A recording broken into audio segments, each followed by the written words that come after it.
Istanbul has spread to other cities, challenging the seeming unrivaled lock-on power by the ruling AK party and its leader of 10 years, Reçep Tayep Erdogan. The Taksim Square protests were never just about saving one of Istanbul's few city center parks. It was more the police's heavy-handed use of force that mobilized people over the weekend, sparking the secularist opposition's biggest show of defiance in years. Marchers accusing the prime minister in his third term in power of quietly turning Turkey into an Islamist state. Erdogan says that's not true, and he blames the opposition. He also blames extremists and Twitter. But he's also called on police to show more restraint. With Erdogan at the helm since 2002, Turkey's growth, nearly 3% again this year forecast, has been hailed as a model for aspiring Arab nations. But how is its democracy? Today in the France 24 debate, Turkey erupts. And with us to talk about it from Istanbul, Suat KINIKLIOⴷLU, director of the Center for Strategic Communication, also deputy chair of the ruling AK party. Thank you for being with us again here on the France 24 debate, here with us in the studio. Dorothée SCHMID, director of the Contemporary Turkey program at the French policy think tank IFRI. Welcome back to the debate. Welcome as well to Evren KÜÇÜKKAYA of the Observatory of Black, Gulf and Mediterranean Seas. Thank you for being with us. And Benjamin Bruce, who's at the French Political Science Institute Sciences Po, the France 24 debate, where you can always join the conversation on Facebook and Twitter, our hashtag F24debate. Now, here in France, watching what's happened over in Turkey, there were headlines this Monday morning, such as "Spring is in the air." That's what the French daily Libération said. But those following this a bit more closely here, Dorothée SCHMID, I'll ask you about this, say perhaps it's tenuous to make the link with the Arab Spring. They say it's more what, like the Occupy movement or the revolt that Margaret Thatcher saw against the poll tax when she'd been in power for a long time. Oh, that's a more remote comparison.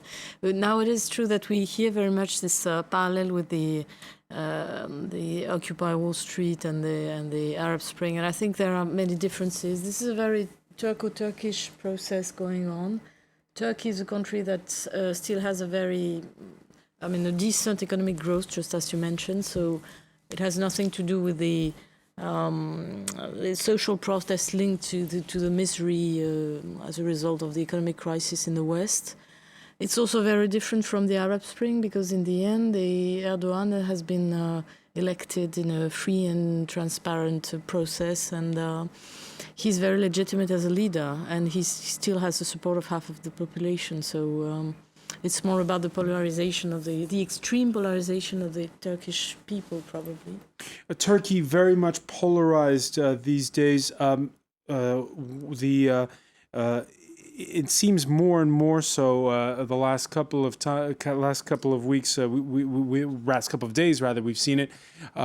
The prime minister on Monday held a press conference. He accused protesters of walking arm in arm with terrorism. That's a quote. Also blaming what he called a troublemaker called Twitter.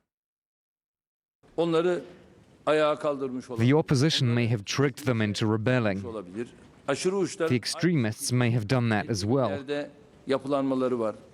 They have networks in every city. You have to see this. We are the children of this country. What did we not make happen? Why are they taking these steps? I ask, what kind of message do you, the protesters, have? I wonder, what did we, the Turkish government, not make happen? Suat KINIKLIOДLU, what do you think about it's a pretty heavy-handed statement to say that the protesters are arm in arm with terrorism. Do you agree with that? No, I don't agree with it. I think the events that took place over the last couple of days have been extremely unfortunate, but in one respect, it's also been good for our democracy. I agree with the former guest that you just had, who said that this is nothing, there's no parallels with being an Arab Spring, but this has been really a build-up of the last 2 years, I would say, on many issues, particularly the ones on lifestyle, including on a ban on alcohol sales at certain times. Probably well-intentioned, but perceived as an interference into lifestyles of mostly secular Turks.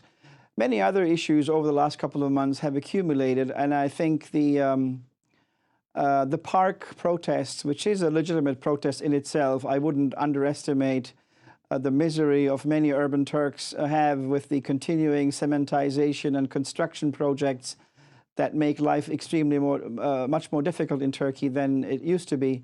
But I think the park issue has allowed, especially after the violence that the police unleashed, to pouring out of all of these things. I mean, there were no signs before the park protest started that there was some discomfort in that respect, but it now appears clear that there has been a build-up, a quiet build-up among mostly secular Turks, but not only limited to secular Turks. And I think the park issue allowed, especially when the police interfered with tear gas and physically began to remove the protesters, I think a genuine sort of pouring out occurred, and it took its own life, and it continues to some extent. Most of it has died out since today the President Gül made a statement of calming down and giving a message to the protesters that the message has been understood and that measures will be taken. It's been very surprising to many of us, but I think in the long run, probably will be a constructive step to consolidate our democracy. We'll hear President Gül in a moment, but do you get the feeling then that perhaps Prime Minister Erdogan, after being in power for 10 years, is perhaps a little bit out of touch? I don't know. I think his statements, especially on Sunday, were problematic. It appeared actually on Sunday morning that everything was going to calm down when the police evacuated the square, and the square became the protesters' ground. People started cleaning up. The protesters, especially the ones at the beginning and who actually were carrying this protest movement, were quite cognizant that it could fell prey to more extremist and unwanted elements. They started cleaning the park. It looked okay, but I think then there was a strategic mistake made by the people who were advising the president. He spoke 4 times that day on television, and the Prime Minister. Yes, the Prime Minister, and I think that was the trigger for the protests to intensify and regroup. I think he is not either. He's either not briefed properly, or he has a difficulty in accepting that this has been a genuine pouring out of Turkish citizens. And is your position, Suat KINIKLIOⴷLU, a minority position within the AK?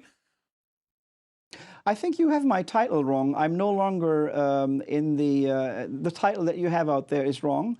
I'm head of a think tank, and I right now don't occupy any positions in the party. None whatsoever. Okay, well, that's good. It's good to clear that up. Let's hear what the president rather, had to say, touting a much softer line than his prime minister, Abdullah Gül, who addressed the media earlier on Monday. Democracy is not just about voting. If there are different opinions, different situations, different points of view and dissent, there is nothing more natural than being able to voice those differences. Let's go to our correspondent in Istanbul, who's been monitoring this all, Jasper Mortimer. Jasper, we heard there what the Prime Minister had to say. We heard what Suat KINIKLIODLU had to say, and the president of Turkey. Is it a case, do you think, Jasper, of the president and the prime minister playing good cop, bad cop? No, I wouldn't say that at all. There is a certain rivalry between these two men. They both cultivate a public following. And that cultivation is stepping up now in view of the presidential elections expected next year. And Gül has previously made it quite clear that he's more democratically minded, he's more tolerant of public protests than the Prime Minister. We saw this last year at the time of the October 29, the Republic Day protests, and we saw it on May the 1st, when again the government tried to quash the protests in Taksim Square, the Labor Day protests in Taksim Square, and again Gül disagreed with it. However, while Gül seeks to profit from portraying himself as being more democratically minded than Prime Minister Erdogan, in view of the presidential elections next year, in which he may well be a potential candidate, what he is saying is nevertheless true. The Prime Minister and members of his cabinet do not recognize the demonstrators' right to vote. They do think that the only time you can vote, demonstrate at least, is at election time. Between elections, you must do what the government tells you to do. This was made quite clear by the Interior Minister last week when he blamed the riots on the demonstrators' refusal to recognize that they couldn't march into Taksim Square. Well, to the demonstrators, to liberal Turks, Taksim Square is the Trafalgar Square of Turkey, and they have every right to demonstrate there when they feel strongly about an issue. The Prime Minister doesn't recognize that. So I think a lot of liberal Turks will be pleased with what Abdullah Gül said today. And just quickly, Jasper, Istanbul quieter this Monday, but we know there's been some clashes in other places, including the capital, Ankara. Yes, clearly, last night until 5 o'clock this morning, there were riots outside the Prime Minister's office in Istanbul. But I went to the Prime Minister's office early this afternoon. I've been in Taksim Square in and out all day. It's quiet. People are crowding into Taksim Square this evening to make a point that they stand behind the protesters, that the protests were not a one-day thing that's just going to evaporate. I asked two students why they were there. They said they've come to defend our future. What does that mean?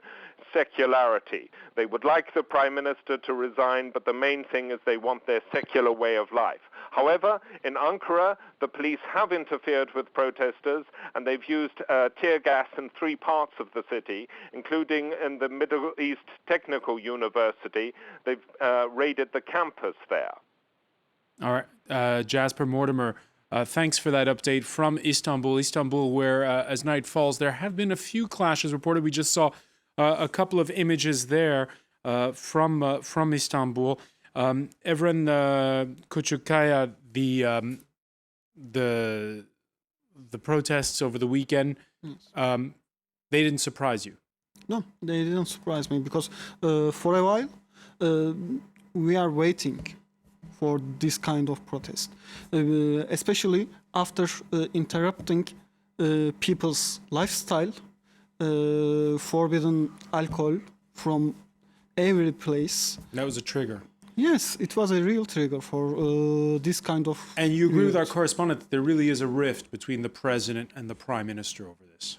Yeah, of course, because there will be elections next year for president. Yes, and AKP trying to change the constitution law for now. They want to change the system to presidential system, not the republic anymore. And Prime Minister Erdogan wants to be president. And at the same time, Abdullah Gül wants it too. All right, so there's a rivalry, you say, going on there.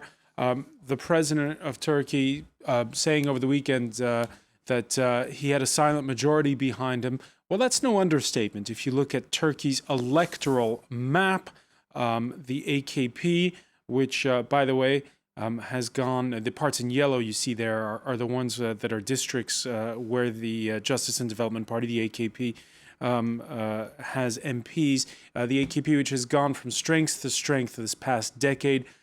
Secularists themselves say it's indeed more than about saving the trees in Taksim Park.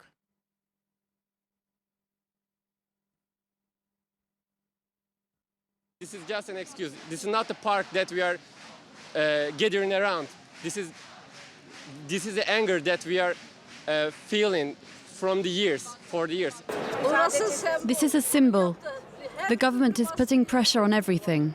Do you have 3 children? No, make it 2. No, don't drink. No, don't smoke. Don't stroll hand in hand with your lover if you're not serious. He's pressuring us and wants to control everything. I'm a Turk person and I'm opposed to all of this. We all share this idea and this is why we're here. Benjamin Bruce, in the way this story is being told, is there a disconnect between, I guess you could say, the secular elites in the big cities and how ordinary Turks feel? I think it's difficult to categorize to that extent sometimes. One of the things, for example, that many of the protesters could probably share a feeling is that their stories, their voices haven't been heard, whether Kurdish, Alevi, whether secularists from Istanbul or Ankara, or from small businesses in the provinces, where everyone has faced different moments, where there's been suppression of media outlets, there's been control of demonstrations, there's been a feeling of an increasing presence of the state in many of these different activities. And so I think that there is, of course, a lot of anger I've seen against the way state television has been reporting the story. Exactly. And so one of the things that I feel has been perhaps a little over-exaggerated tonight already is already the alcohol laws. Well, yes, the alcohol is one thing, following abortion, following the number of children to have, following, simply put, the lack of media coverage. The very lack of media coverage from all these social media and friends and colleagues that I have had, that I have in Turkey currently, that is what I have seen. That no stations have been reporting this, that it was only until today that there was actual media coverage of the events, and that the newspapers were picking this up. One maybe anecdotal case would be a very well-known talk show host, Beyazıt Öztürk, lost his position on a television show recently because he said he was going to stop his show for a day and go join the protesters. So there's this feeling of being muzzled. And when we hear a representative from a think tank saying that, yes, alcohol was there, but at least people can express themselves, well, precisely, that's the issue. People have not been able to express themselves. We're going to pick up on that point when we come back. Stay with us. You're watching the France 24 debate.